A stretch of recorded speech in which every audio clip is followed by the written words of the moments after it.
எல்லா சுற்றுலா நகரத்தில் அமைக்கப்பட்டுள்ள புதிய வாகன தரிப்பிடத்தை மக்களிடம் கையளிக்கும் நிகழ்வு சுற்றுலாத்துறை பிரதி அமைச்சர் பேராசிரியர் ருவன் ரணசிங்க தலைமையில் நடைபெற்றது.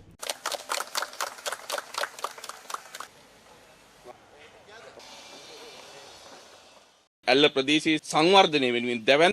பகுதியில் அபிவிருத்தி நோக்கில் முன்னெடுக்கப்படவுள்ள அபிவிருத்தி திட்டம் ஒன்று தொடர்பில் முதலீட்டாளர்களுடன் ஏற்கனவே கலந்துரையாடியுள்ளோம். நகரத்தை இடையறுத்து பாயும் கழிவு நீரை சுத்தம் செய்யும் திட்டங்கள், அதேபோன்று எல்லவில் உள்ள விசேடமாக உள்நிலையக்கூடிய சுரங்கப்பாதைக்கு அருகில் மற்றொரு சுரங்கப்பாதை ஊடாக வேறொரு பாதைக்கு இணைப்பதன் மூலம் வீதியை விஸ்தரிக்கும் திட்டம், அதேபோன்று 9 வளைவுகளை ஒளிர செய்யும் திட்டம், ஒரு வாரத்திற்குள் மிக விரைவில் அதை ஆரம்பிக்க முடியும். அதேபோன்று இந்த இடத்தை மையமாக கொண்டு முன்னெடுக்கப்படவுள்ள அபிவிருத்தி திட்டங்களை இந்த மாதத்தில் ஆரம்பிப்போம். உலகின் முதல் ஸ்மார்ட் சுற்றுலா நகரத்தை சுமார் 300 ஏக்கரில் அமைக்க ஒரு முதலீட்டாளர் முன்வந்துள்ளார். $3000 அதிகளவான முதலீட்டாளர்கள் இந்த பிரதேசத்துக்கு அவ்வாறான வாய்ப்பை கொண்டு வருவதற்கு நாம் எதிர்பார்த்துள்ளோம்.